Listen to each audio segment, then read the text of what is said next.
Familia querida, Dios les bendiga y les guarde. El tema del devocional de esta mañana, el poder del Señor. La lectura, Éxodo 7, del 1 al 13. Jehová dijo a Moisés: mira, yo te he constituido Dios para Faraón, y tu hermano Aarón será tu profeta.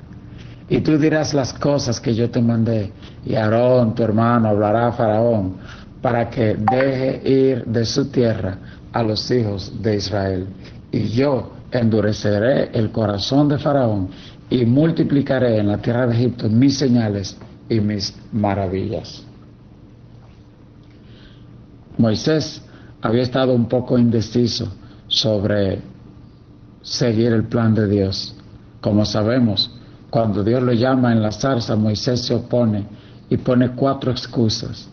Luego, en el camino, va a cumplir una misión, pero no ha ordenado su casa, dice la Biblia, y Jehová quiso matarlo. Luego de llamar por descuidar los detalles que agradan a Dios, por ejemplo, circuncidar su hijo, pues dice la Biblia que Dios procuró matarlo. Pero luego Moisés se pone en cuenta con Dios y endereza su casa y llega a Egipto. Y dice la palabra que cuando Moisés se presenta ante Faraón, Faraón lo que hace es que endurece más la servidumbre. El pueblo de Israel se vuelve contra Moisés y lo acusa de causarle problemas. Moisés se debilita y de nuevo le renuncia a Dios y dice que él no sabe hablar, que él no puede ir. Pero Dios, en el capítulo 7, le llama y le dice: te he puesto como Dios. La palabra utilizada es Elohim, es decir, te he puesto como una autoridad sobre Faraón. De la misma manera, él cuando llamó a Jeremías, le dice también que él le ha puesto como autoridad contra naciones. Y también contra ti, en tu caso y en mi caso, él nos ha dicho: ninguna arma forjada contra ti prosperará, dice la palabra de Dios. Y también nos dice la palabra en el Salmo 27, Jehová es mi luz y mi salvación, ¿de quién temeré? Y el Salmo 91 nos dice: el que habita al abrigo del Altísimo morará bajo la sombra del Omnipotente, del Todopoderoso. Es bajo esta protección, bajo este cuidado, que el Señor nos manda a cumplir su voluntad, no confiando en fuerzas humanas, sino en que el poder del Señor es nuestra fortaleza. Cuando Moisés escucha estas palabras, se llena de valor, y en lo adelante nunca más encontramos a Moisés cuestionando a Dios ni debilitándose por la oposición de Faraón. ¿Has llegado tú a ese punto de no retorno? Ese punto donde Dios trata contigo y tú sabes que tu vida y la vida de Dios están ligadas hasta el fin.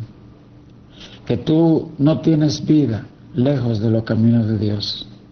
Y que aunque Satanás te tiente con lo que te tiente, ya tú sabes, tú tomaste la decisión de que mi casa y yo serviremos al Señor, de que, como dijo el apóstol Pablo, si vivo, para Él vivo, y si muero, para Él muero. Has llegado a ese punto de no retorno, donde Satanás sabe que no tiene parte en ti. La palabra de Dios nos cuenta de los 2 hijos de Aarón. Ellos cruzaron una línea sin retorno.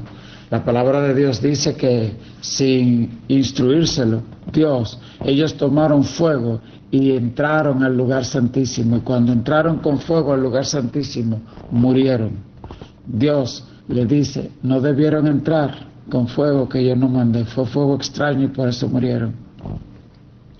Algunos analistas nos dicen que entrar al lugar, a la presencia de Dios, cuando entras a la presencia de Dios, ya no eres el mismo. Cuando entras a la presencia de Dios, si entras al lugar santísimo y no entraste en el momento y a la manera, allí morías. Y yo creo que una manera de ver esto es también que cuando tú y yo decidimos entrar a la presencia de Dios, morimos. Ya no hay lugar a retorno. El hombre y la mujer que ha visto a Dios, como Isaías, reconoció que era inmundo, pero él salió vivo porque un carbón encendido tocó sus labios. Y yo quiero decirte algo en esta mañana. Tú y yo necesitamos pasar ese punto de no retorno, como dijo Esther, y si perezco, que perezca. Estos dos jóvenes entraron al lugar santísimo y no retornaron más. Independientemente de su temeridad de entrar con fuego extraño a la presencia de Dios, el que entra a la presencia de Dios y ve la gloria de Dios no retorna igual. Muere para las cosas de este mundo y en algunos casos muere físicamente. Así que en el buen sentido te quiero llamar a imitar a estos hombres y mujeres que entraron a la presencia de Dios como hizo Moisés. Y dice la Biblia que cuando salió su rostro resplandecía, nunca más fue el mismo. En cuanto a Faraón, Dios le dijo en el verso 3, yo endureceré el corazón de Faraón y multiplicaré en la tierra de Egipto mis señales y mis maravillas. Y Faraón no os oirá, mas yo pondré mi mano sobre Egipto y sacaré a mis ejércitos, a mi pueblo, los hijos de Israel, de la tierra de Egipto, con grandes juicios. Y sabrán los egipcios que yo soy Jehová, cuando extienda mi mano sobre Egipto y saque a los hijos de Israel de en medio de ellos. E hizo Moisés como Jehová le mandó. Así lo hicieron. Era Moisés de 80 años y Aarón de 83 cuando hablaron a Faraón. Me encanta cómo la Biblia se detiene para decir, ¿te crees viejo ya? ¿Te crees ancianito? ¿Te crees que ya el propósito tuyo en Dios pasó de fecha? Pues la palabra de Dios te dice que Él llamó a estos dos ancianitos, uno de 80 y otro de 83 años. Moisés había fracasado vilmente,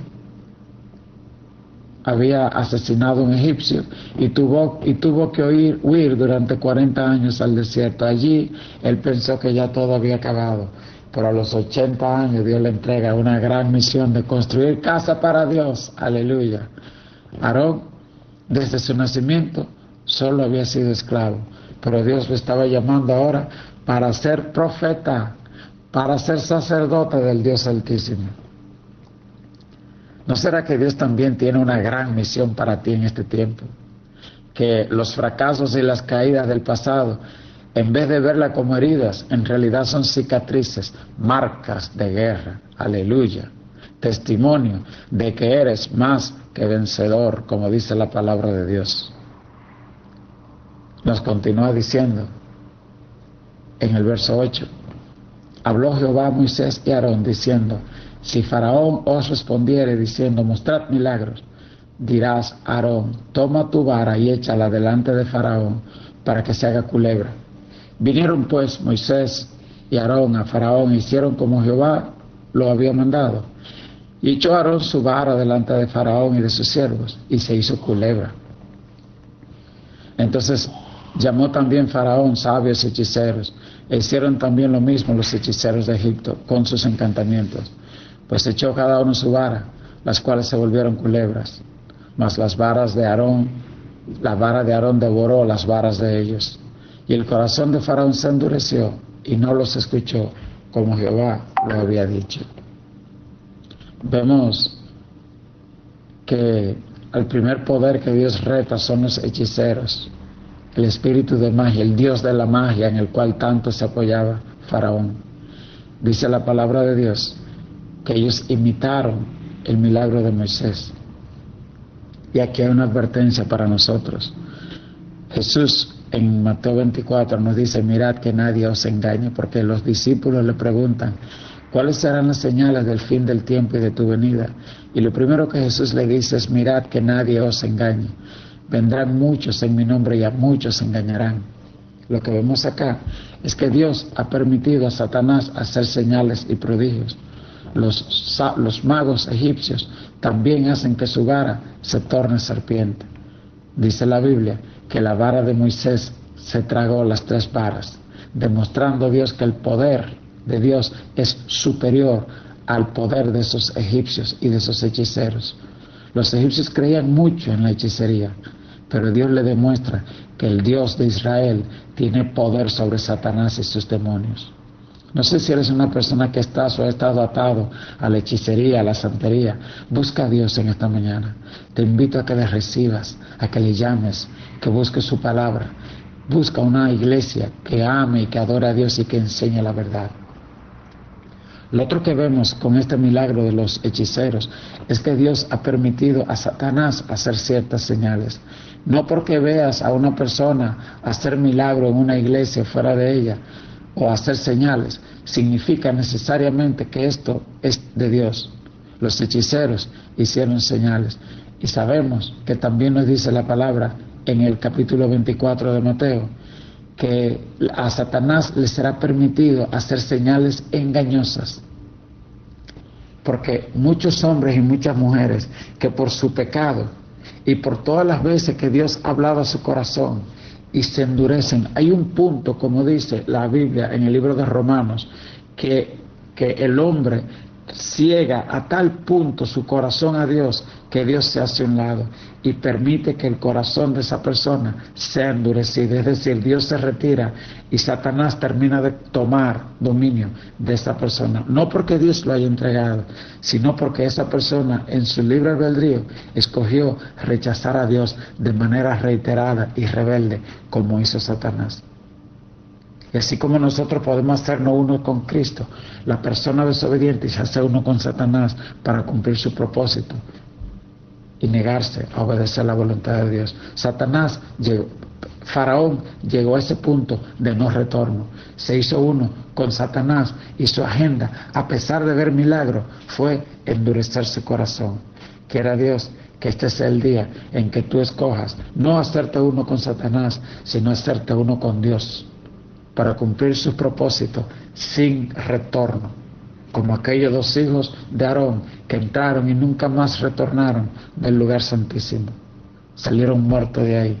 En el buen sentido de la palabra, yo te invito también a que te acerques a la cruz y que estés dispuesto a morir allí y empezar una nueva vida en Cristo, una nueva vida sin caída, una nueva vida sin volver atrás, como hizo Pablo, que Dios lo derribó de aquel caballo y vio la gloria de Dios, pero la Biblia nunca más registra que Pablo le dio la espalda al Señor. Padre Celestial, ten misericordia de mí, que me he desanimado al ver la obstinación de mis hermanos, después de armarme de valor para obedecer tu palabra. Cuanto mayor sea la oposición del enemigo, más grande será la revelación de tu poder. Confiaré en tus proezas para cumplir fielmente hasta el final el ministerio que me has encomendado. Buenos días, familia. Poderosa palabra esta de hoy sobre el poder de Dios, sobre esta palabra de no retornar al pecado y volvernos a Cristo. La Biblia dice: acercaos a mí y yo me acercaré a vosotros.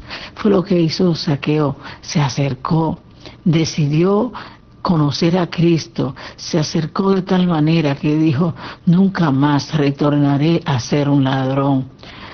Tengo el poder de Cristo en mi vida y con eso me basta. Aleluya. Y este hombre cambió, jamás volvió a robar el dinero al pueblo. Eso es lo que hace el poder de Dios: nos transforma, nos sana, nos liberta. El poder de Dios te toca en esta hora. Deja que te toque y tu vida cambiará. Dios te bendiga, Dios te guarde.